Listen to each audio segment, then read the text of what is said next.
Vidare tinokugamuchirai zvekare kune chimwe chirongwa pano paZim Facebook Secrets and Confessions. Tadzoka zvekare nemamwe mamessages. Regai tibva tapinda mumamessages edu atadzoka takakubatirai. Message yedu yekutanga yakamera sekudaiso. Anzi makadi zvenyu mukomanashi, inini ndiri murume ane makore 40 ekuberekwa. Pari zvino zvangu ndiri kurarama ndiri kuno kunyika yeSouth Africa. Mukoma, ndinewo confession yangu iyo yandiri kuda kutaura.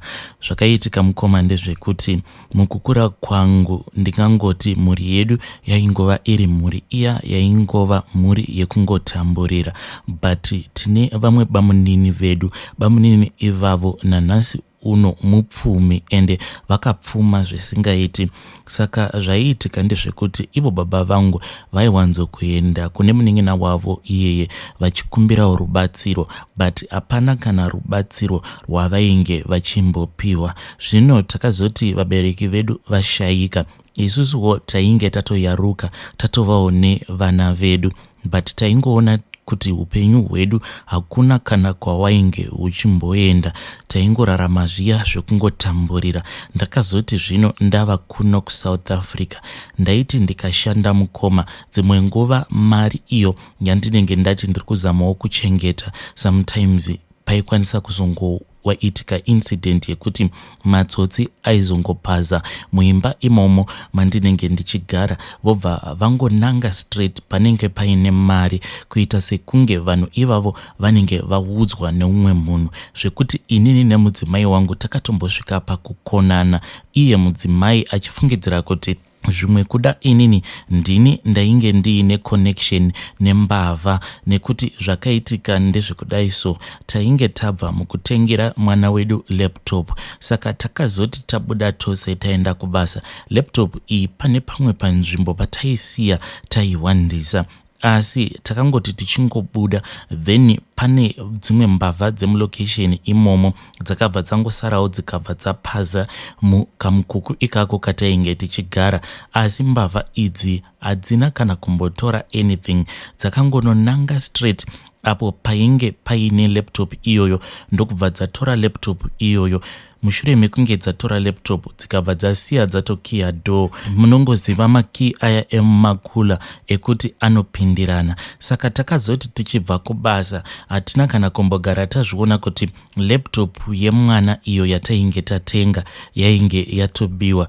Mukoma, pane umwe musi wandakazongoti regai ndimboburitsa laptop ndimboona kuti ichiri nemoto here. Ndakati ndichinovhendenyura paya pandainge ndichiziva kuti ndipo patainge takaviga laptop, ndokubva taishaya laptop. Saka mukoma, situation ichingoramba ichingodai so, inini nemudzimai takabva tafungawo kuti regai timbozamawo kumbofamba-famba.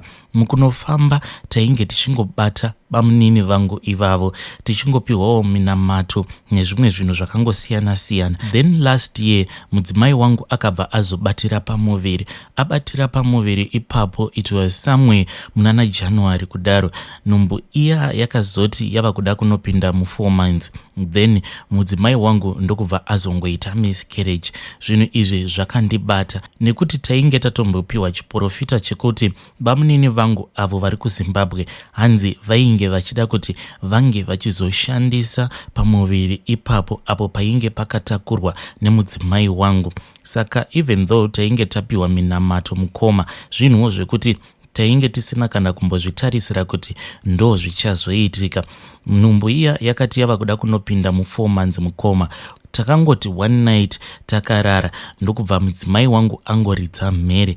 Paakamuka ndakabva ndamubvunza kuti ko ainge aonei, ndokubva ati iye ainge aona bamunini vangu, hanzi bamunini vangu ava vainge vachizama kumuzvarisa. Saka paakapepuka akabva aona umwe munhu ainge ari mumba medu, wainge munhu uyu hanzi ainge akangoita mumvuri. Munhu iyeye ainge achibuda mumba imomo matainge tichigara.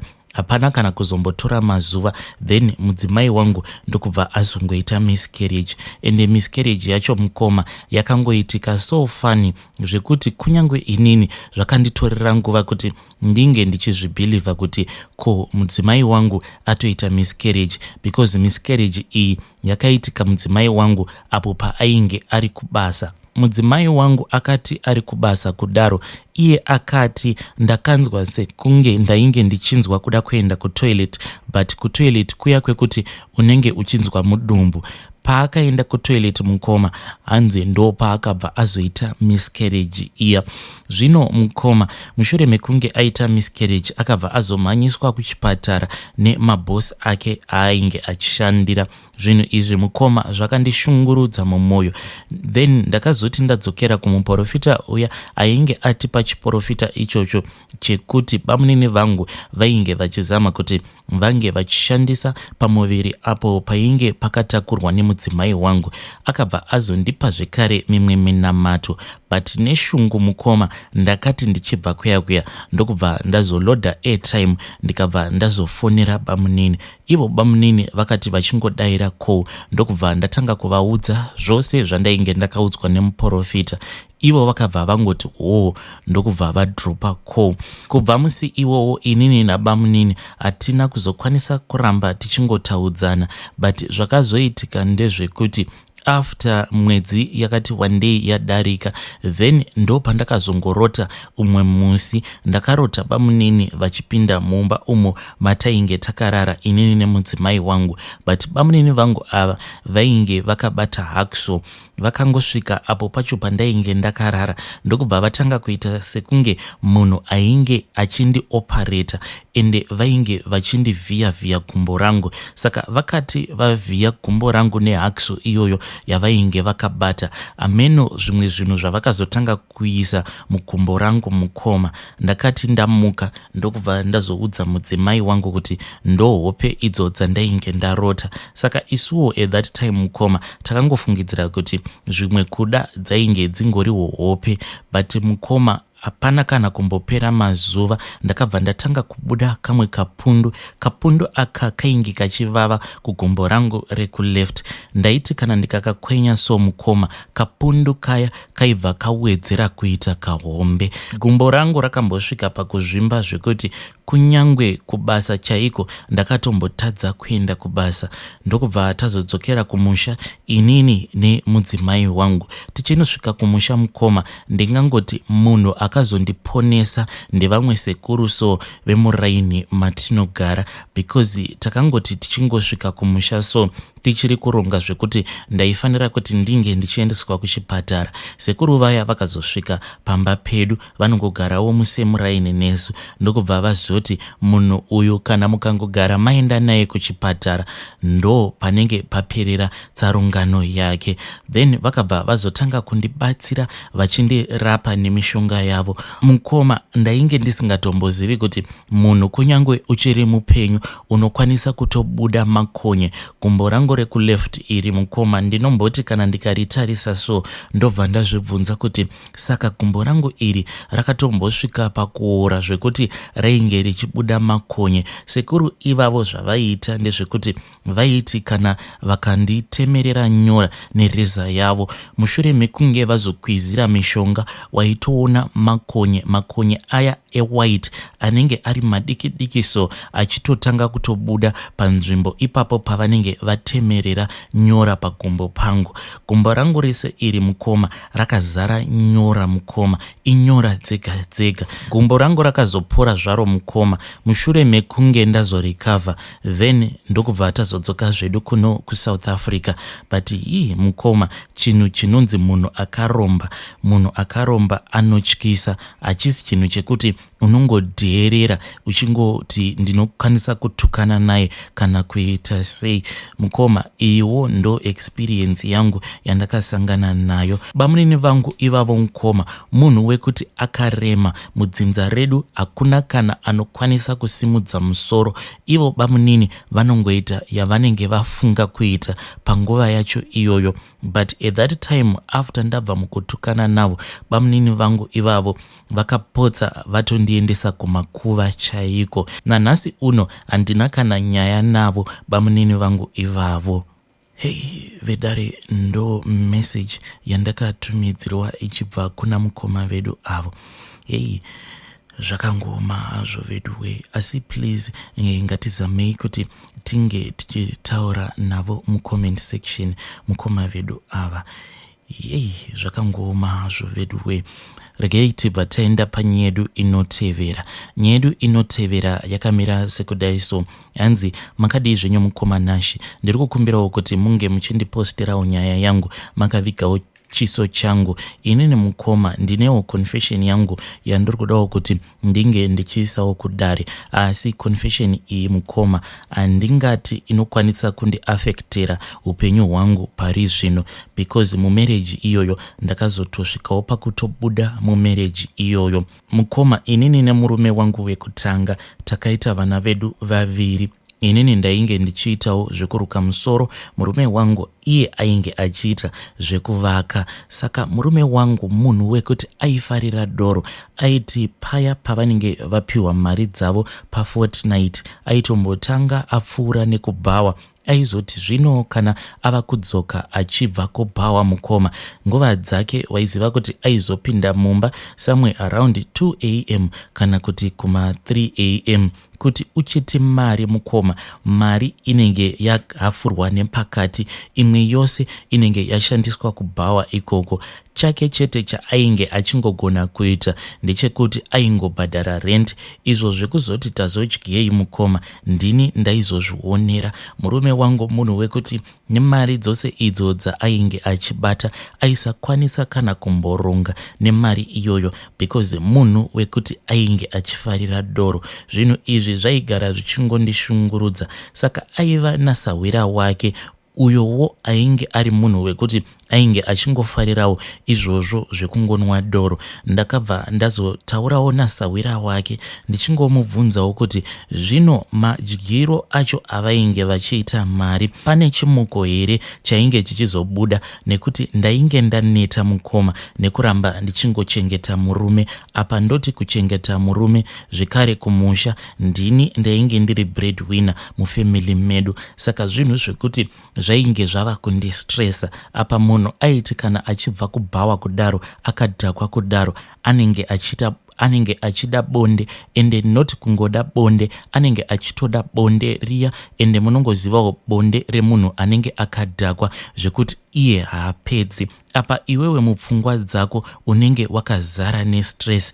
Saka bonde racho mukoma rakasvika pakundifina zvekuti iye aiti achiita zvaanenge achiita ari pamusoro pangu, hapana kana chandaimbonzwa. It was as if ainge achingoita zvake masturbation neni. Saka ndakazongoramba mukoma ndotaura nasawira wake. Ndakati ndichitanga kutaura nasawira wake ndichimuonesa kuti manwiro acho awo avainge vachiita doro, murume uya mukoma akabva azototanga kuchinja zvekuti akazotosvika pakunamata, but doro zvake ainge achingonwa, but akabva aregedza kuita izvozvo zvavainge vachiita nemurume wangu. Saka zvainge zvava kuitika ndezvekuti iye aiti paya pavanenge vaenda kunonwa doro, iye aikwanisa kungonwa maybe for 30 minutes or so obva azotodzoka kumba. Saka murume uyu nesu tainge tichigara right next door to each other. Saka aiti paya paanenge asiya murume wangu kubhawa obva azopfuura nepamba achindiudza kuti ainge asiya murume wangu kubhawa. Semunhuwo wekuti ndainge ndichingogara ndiri lonely at that time, tainge tichingorenta RDP yakakwana, taisashare RDP iyoyo nevamwe vanhu. Izvi ndaizviitirawo kuti ndinge ndichiwanawo space yekuruka maclients angu, sezvo ndainge ndisingarukiri mutown, vanhu vaiita zvekuuya kumba kwangu. Zvataizoita ndezvekuti taikwanisa kugara mukoma tingori mudining until late, because yainge itori garoziva yekuti murume wangu kana akagara aenda kubhawa aidzoka nguva dzake idzodzo dzekuma2 kana kuti kuma3 kunze kwava kunoedza. Inini nemurume uyu tainge tava kuwana nguva yakati rebei yekuti tinge tichitaura zvekutoti almost on a daily basis. Murume uyu ainge ava kutopfuura nekumba. Aingoti kana akangoziva kuti murume wangu anenge asiko kumba, anenge ari kubhawa, aitouya kumba ndobva ndamubikira. inini nemurume uyu takazongoramba tongoita get close to each other kusvika one day mukoma murume uya andikazoti kusvika one day murume uya mukoma akati ndichibika ndokubva ndazongokaruka munhu atova mugotsi mangu ava kutondibata-bata. Ndo matangiro atakazoita kuita bonde tiri tose. Takati taita bonde kudaro mukoma hatina kana kuzomboregera. Takaramba tongoita bonde kusvika inini ndazobatira pamuviri. Ndakati zvino ndaona kuti ndainge ndabatira pamuviri apa nesituation yemumarriage mango mukoma ndakabva ndangoona kuti zvainge zviri nane kuti ndinge ndichibvisa pamuviri mukoma. Ndinoda kureurura kuti ndakabva ndazobvisa pamuviri. Mushure mekunge ndabvisa pamuviri ndo pandakabva ndazosanganawo neumwe murume uyu mukoma inini naye tainge takambotaurirana nyaya dzerudo kumashure uko, but at that time ndakabva ndazongotora sarudzo iyoyo yekuti zvainge zviri nani kuti ndinge ndichirambana nemurume wangu. Ndokuzotiza kwandakazoita murume wangu tikabva tazobuda munharaunda imomo mandainge ndichigara nemurume wangu. Ndokubva ndazoenda ndikatanga kugara nemurume iyeye. Iyi zvakangoma hazvo vedu we, asi ndo message yandatumidzirwa ichibva kuna vahanzvadzi vedu ndo confession yavo. Please ngatitaurei navo mucomment section. Pane imwe message yandareceiva izvezvi ndava kutoda kutonopeta chirongwa. Message iyi yakanyorwa iyo yakanzi morning mukoma nashi, ininiwo ndine kanyaya kangu ako kandiri kuda kuti munge muchizondiposterawo kumhuri yeZimbabwe. Vamwe vedu mumafirst marriage medu matinenge takapinda, mafirst marriages iwawo tinenge takatopinda tichitoda, but there are some things zvinozongoitika izvo zvinozokonzeresa kuti mafirst marriages ange achizoparara, like zvakaitika pakati pangu inini nemurume wangu. Takangoita zvekungomitisana paya tichiri kuchikoro. Mushure mekunge ndazotizira mukoma, vamwene vangu vakagara vandiudza kuti inini pamusha pavo vainge vasingatombondidi, ende ndiine pamuviri kudaro. Zvinhu zvakatondinetsa kuti kowai vamwene vangu vanditi inini ndiri ngomwa mukoma pamuviri. Ipapo pandainge ndakatakura, mushure mekunge ndatizira pakabva pazongobva ende kuti ndinge ndichizozvara mwana wangu nemurume wangu wekutanga uyo watakaita takatambura mukoma. Ende vamwene vangu handizivi kuti why vainge vakandivenga kudaro. Ndinorangarira zvimwe zvakamboitika at that time pandainge ndichiri kugara nemurume wangu, because tainge tigere pamba pevabereki vake. Saka vamwene vangu vaiwanzokuti kana vakashanyirwa vaifarira kuti vange vachibikira vanhu. Vaifarira kazhinji kuti kana munhu akasvika vobva vamubikira tea. On that day vanhu vainge vagere zvavo panze, inini ndainge ndiri mukitchen. Asi ivo vamwene vangu vaiti kana yava nguva iya yekuti tea yacho yavanenge vachibika inenge yaibva, vaisimuka pavanenge vakagara vobva vazogadzirira vanhu tea. Musi iwowo mukoma pandakaona kuti tea yainge yaibva ndokubva ndabuda panze ndikabva ndanosuka maplates, because vanhu vainge ndokubva ndaenda ndikabva ndanosuka makapu, because vanhu vainge varipo vainge vakati one day. Ndakati ndichidzoka mukoma ndakabva ndaona kuti vamwene vangu vainge vachivhura kamwe kagaba kavo so kavaiwanzokuchengetera fodya yavo. Ivo vaiita zvekusvuta fodya iya yekuisa mumhino. Ndakaona vamwene vangu vachitora fodya iyoyo vachimwaya mune imwe kapu. Zvinhu izvi mukoma zvakandishamisa. Ivowo vamwene vangu havana kana kutomboniona kuti inini ndainge ndavaona. Kubva musi iwowo mukoma, kubva zvandakavaona, kagaraji kacho kainge karipo pakati pangu navamwene kakabva kangoramba kachingokura zvekuti ndega ndakazosvika pakuramwa marriage. Asi marriage yangu ndainge ndichiri kuida. Nanhasi uno murume wangu iyeye wekutanga haana kana kuzombobvira awana zvekare munhu wekuti anongofamba achingomitisa. Ende kana ukatarisa upenyu hwake mukoma unotoshaya kuti upenyu hwake huri kumbonyatsokuenda kupi. Ndangofungawo kuti ndingosheyawo nyaya yangu. Vidare ndo message yandabva mukureceiva izvezvi zvakangoma hazvo. Rekei vanzvadzi vedu ava tizovabvunza kuti saka kapu iyi yavakaona ichimwaiwa mishonga, kapu iyoyo yakazonopiwa ani?